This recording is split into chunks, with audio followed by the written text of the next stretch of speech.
Next, let's take a look at due diligence. Due diligence is a process which is useful in confirming or revising the assumptions related to a takeover offer.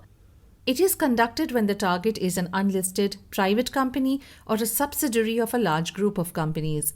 Due diligence is often not possible for listed companies. In this case, the buyer will have to make a blind bid.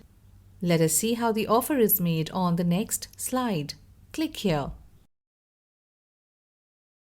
The offer process: bidding company, directors of target company shareholders. First is the initial approach, followed by a deal negotiated, followed by the offer, where an offer document is offered from the bidder, recommendation of the offer by target company's board, and acceptance. All this takes time.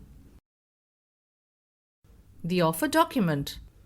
The formal offer made to acquire a company's stake is called an offer document. It is presented to the shareholders of the target company in order to get their approval to sell their shares.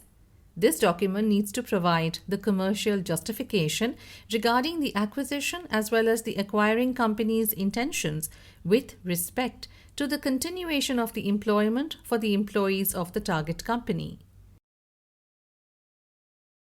Areas of difficulty: accounting policies and taxation. The bidding and target companies might agree that the takeover price must be a multiple of the annual profits earned. For example, 10 times the most recent annual profit after tax. Differing accounting practices could cause disagreement with respect to the right annual profit figures. Click here to see significant difficult areas in accounting policies and taxation.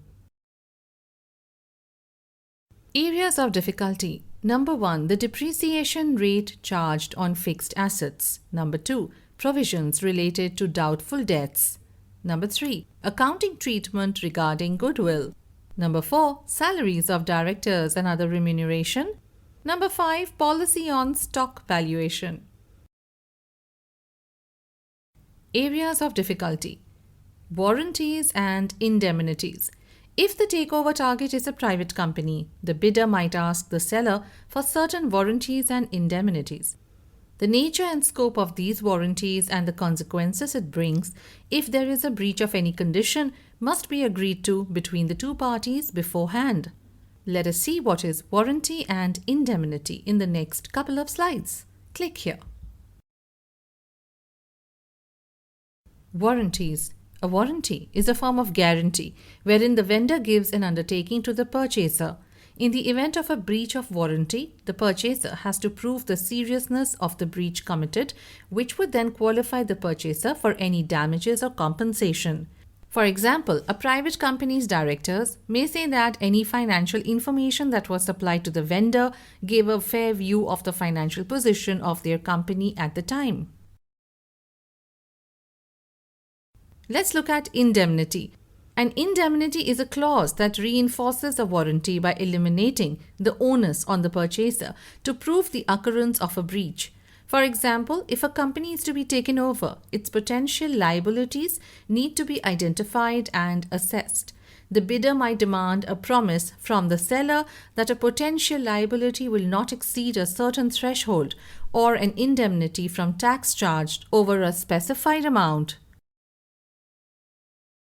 Potential liabilities. The potential liabilities that a bidding company might have to face post-acquisition varies widely. Some could be very costly. For example, environmental costs, litigation, a potential liability for payments of taxes for previous years, medical insurance costs for retired employees, employment contracts for staff in the target company, liabilities under pension scheme arrangements.